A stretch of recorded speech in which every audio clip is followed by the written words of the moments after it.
Sequência do Santo Evangelho segundo São Lucas. Naquele tempo ia Jesus para uma cidade chamada Naim. Iam com ele seus discípulos e uma grande multidão. E quando chegou perto da porta da cidade, eis que levava um defunto, filho único de sua mãe, que era viúva. Vinha com ele muita gente da cidade. Vendo-a, o Senhor moveu-se com compaixão para com ela. E disse-lhe: não chores. Depois aproximou-se e tocou o esquife, e os que o levavam pararam. Então Jesus disse: jovem, eu te digo, levanta-te. E o que estava morto se sentou e começou a falar. E Jesus o entregou à sua mãe. Todos, porém, se encheram de temor e glorificaram a Deus, dizendo: um grande profeta surgiu entre nós, e Deus visitou o seu povo. Em nome do Pai, do Filho e do Espírito Santo. Amém. Caros irmãos, antes de começar o sermão, dois pequenos avisos. Primeiro, que todo domingo, depois da missa, tem um catecismo. E é muito importante o catecismo. Santo Afonso Maria Ligório dizia que sobre alguns aspectos o catecismo é mais importante que o sermão. O sermão, ele nos estimula e o catecismo nos instrui, em geral, mais do que o sermão. Daí a importância de manter sempre esse contato com a doutrina dada no catecismo. É a palavra da igreja, o catecismo de São Pio X. É bom a gente se instruir. E segundo, foi uma mensagem mandada a uma família da França, que mandou lá para a Capela de Vitória, perguntando como é que vocês conseguem. Eu estou vendo pelas fotos a modéstia guardada de uma maneira que aqui na França a gente não consegue. Como é que vocês conseguiram? Como é que vocês conseguiram? Como esse milagre? Aqui uma dificuldade danada. Ele foi respondido graças ao rosário. Graças ao rosário rezado diariamente. E ele então agradeceu muitíssimo. Falando: olha, sua resposta, né, foi respondido por aqueles que se ocupam, né, da Capela de Vitória, e eles disseram: olha, derramei até lágrimas, porque é uma luta, né, a grande luta da Igreja Católica contra o mundo. E essa luta se manifesta em vários setores diferentes, né, com todas as virtudes que têm que ser defendidas, todo um conjunto, todo um mundo que é necessário reconstruir a partir dos seus fundamentos, dizia Pio XII. Então não negligemos nada, porque às vezes a gente tapa um buraco, mas o inimigo entra por outro. Então é necessário combater sobre todos os frontes ao mesmo tempo. Quem é esta mãe viúva que chora seu filho único que levam ao cemitério, do qual fala o Evangelho de hoje? Quem é ela senão a Santa Igreja Católica? Viúva porque seu esposo subiu ao céu, seu esposo, nosso Senhor Jesus Cristo, subiu ao céu 40 dias depois da sua ressurreição.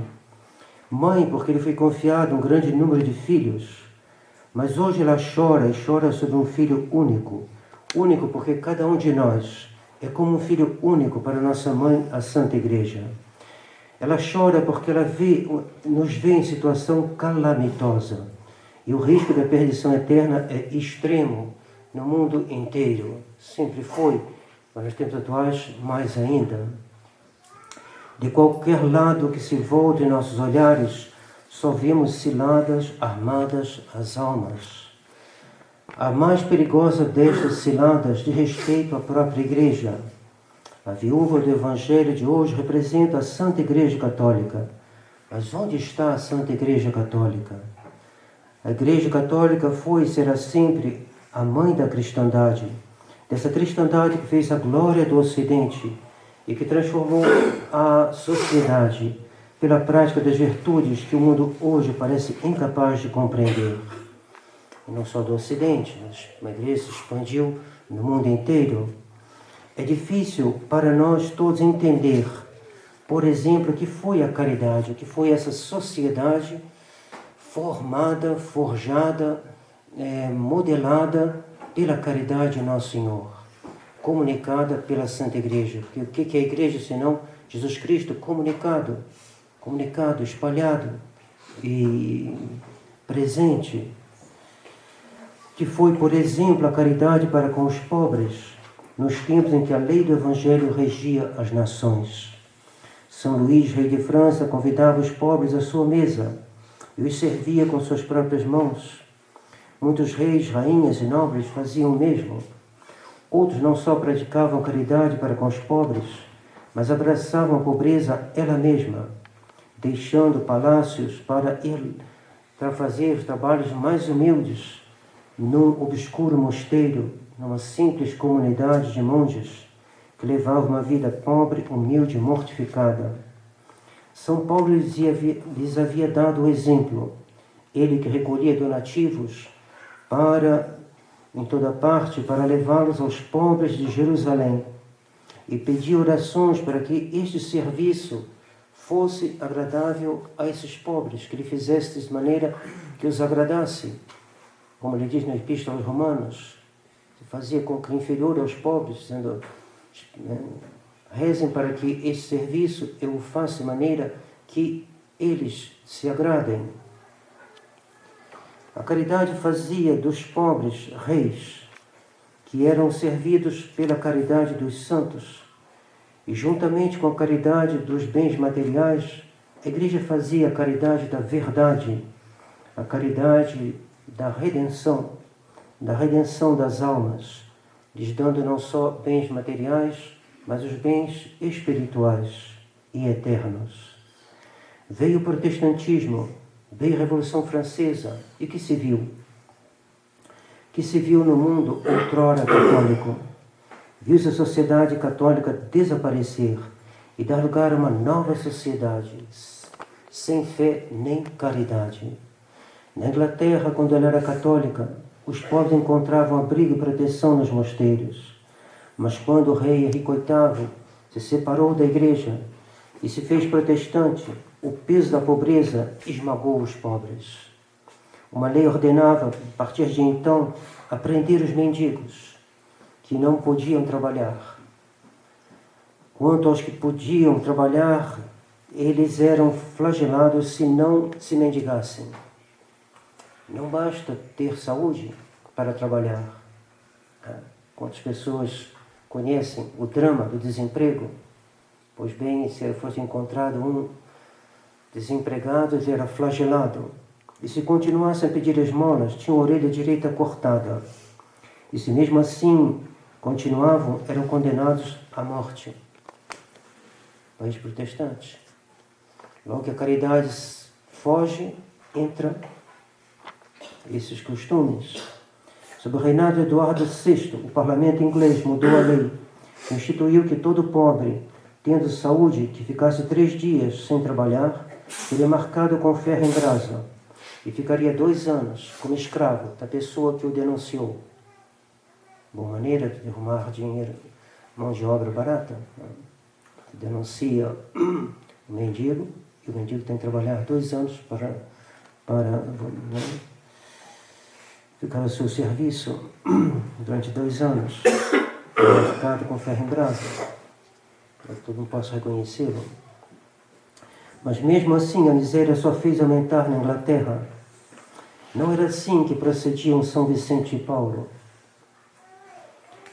um São Luís, uma Santa Elizabeth, uma Santa Margarida e tantos santos religiosos e senhores da alta sociedade, quando a sociedade era católica. Iam visitar os pobres, não só para dar um pão, um pedaço de pão, um bem material, mas lhes ensinava a se confessar, lhes preparava para uma confissão geral, se ocupavam deles, havia uma caridade, uma fraternidade. E quando veio a Revolução Francesa, os hospícios foram fechados, os orfanatos foram fechados, as crianças que não tinham pai nem mãe foram lançadas na rua. E é o que nós vemos hoje. Quantas crianças abandonadas, quantas crianças que nem têm pai nem mãe, quantas pessoas no Rio de Janeiro, meninos que como poderão adquirir as virtudes se vivem num tal descaso, porque foram destruídos aqueles asilos para aqueles que não tinham abrigo. um asilo para aqueles que não tinham tido uma educação, ou então simplesmente que iam caído na miséria por várias razões. Pode-se cair na miséria sem culpa nenhuma na pessoa.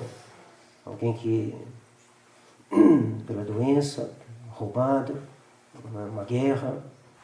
E Jesus Cristo, diz um grande bispo francês, deixou no mundo os ricos acima dos pobres, mas na sua igreja ele pôs os pobres acima dos ricos.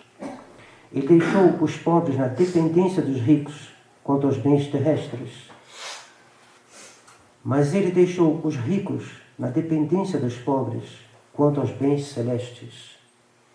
Fazei amigos com os tesouros de iniquidade, diz Nosso Senhor. Dai do que é seu aos pobres, e os pobres te precederão e te receberão nos reinos eternos. Então, se o pobre depende do rico para viver, o rico depende do pobre para se salvar. Deus ligou a salvação dos ricos à sua caridade para com os pobres.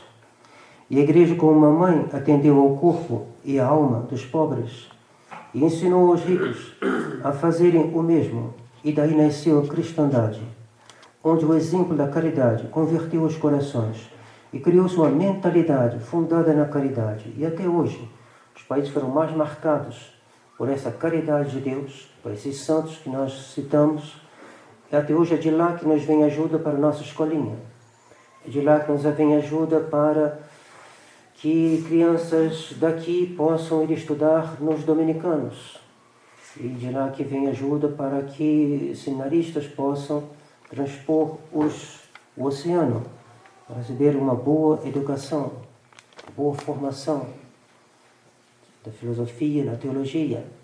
Isso vem dessa caridade, que até hoje não desapareceu, apesar da Revolução Francesa, apesar do protestantismo. Por isto é fruto da caridade que a Santa Igreja Católica ensinou ao mundo pagão e o converteu por obra desta mesma caridade. Mas o que vemos hoje? O que vemos neste mundo de hoje?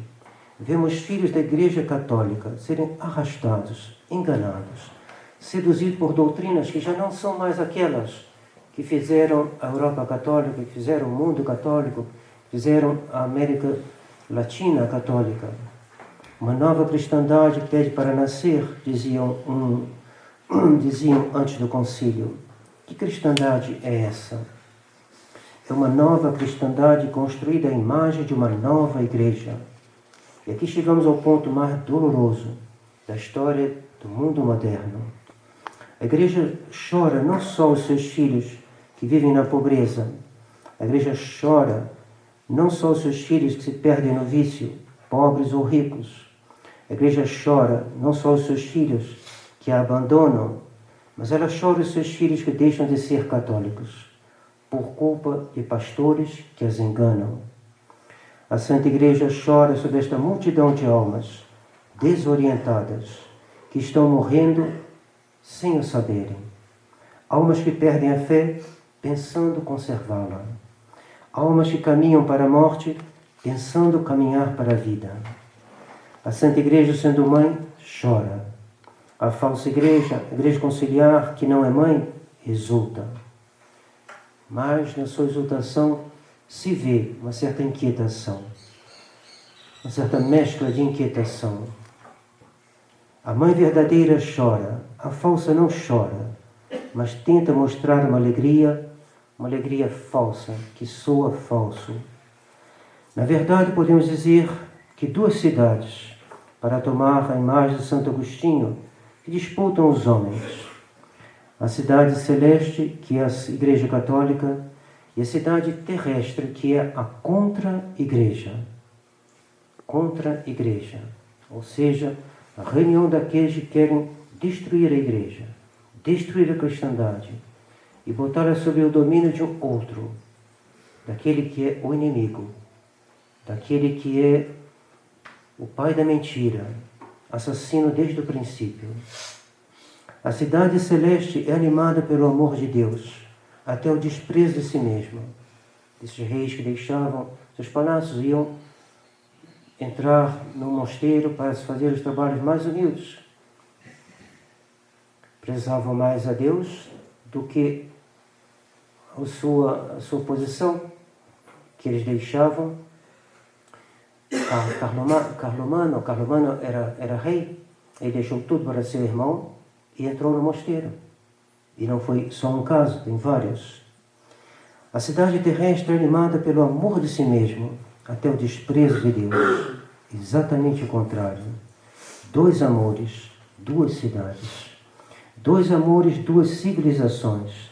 2 amores, o amor de caridade e o amor do mundo.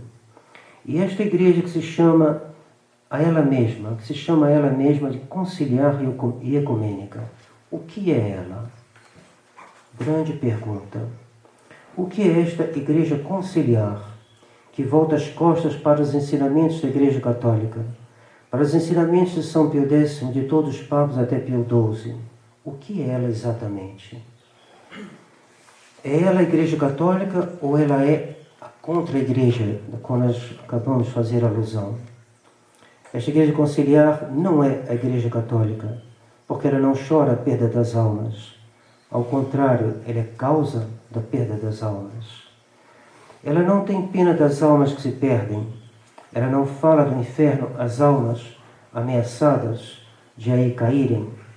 Ela não consagra a Rússia Imaculado Coração, coisa que seria bom que os 3 bispos da resistência fizessem no ano que vem, e fizessem também um ato de reparação pelo fato de aqueles que deveriam ter consagrado a Rússia Imaculado Coração não o terem feito. Ela não promove, a Igreja Conciliar não promove o que ela devia promover e não combate o que ela devia combater. Mas esta Igreja Conciliar, será ela a contra-igreja? Será ela a organização dos que tramam a morte da Igreja? Creio que também não. Creio que é mais sutil. Creio que a contra-igreja é mais totalmente anticatólica do que a Igreja Conciliar. Pois a Igreja Conciliar conta em seu seio pessoas que ainda rezam, pessoas que ainda fazem algum bem e que ao menos tentam fazê-lo. O que chamamos de contra-igreja é o desprezo de Deus o mais completo. É o reino do anticristo ou a sua preparação. Ora, a Igreja Conciliar é este reino? Penso que não. Que será ela então? Penso que ela é o conjunto das pessoas que seguem aqueles que traíram nosso Senhor Jesus Cristo. Pessoas que estão confusas, que seguem falsos pastores. Penso que a Igreja Conciliar se assemelha a Judas Iscariote. Judas era apóstolo e ao mesmo tempo traidor. Judas entregou nosso Senhor Jesus Cristo nas mãos dos seus inimigos mortais. Penso que hoje vimos a mesma coisa suceder. A Igreja Católica, traída pela Igreja Conciliar, é entregue nas mãos da contra-igreja. Rezemos e façamos penitência. Rezemos e pratiquemos a caridade. É a fé, a esperança e a caridade que nos farão triunfar se nós recorremos ao Imaculado Coração de Maria, onde encontraríamos o modelo de todas as virtudes, e onde encontraríamos essa intercessão de que necessitamos, sem a qual estamos perdidos. Aquele que recorre ao Imaculado Coração de Maria está salvo. Mas aquele que não recorre, no meio da tribulação dos tempos modernos, desse mar revolto que é o mundo moderno, aquele que não se agarrar ao rosário, como foi respondido a essa família francesa, perguntou, mas como é que vocês conseguem isso? Estou vendo aqui pelas fotos, vocês conseguem algo que nós não conseguimos aqui na França. Como é que vocês conseguiram? A resposta foi pelo rosário, pelo Santo Rosário, pela devoção ao Imaculado Coração de Maria. Imaculado Coração de Maria é o último remédio dado ao mundo. Recorramos a ele, seremos salvos. Ave Maria Puríssima. Em nome do Pai, do Filho e do Espírito Santo. Amém.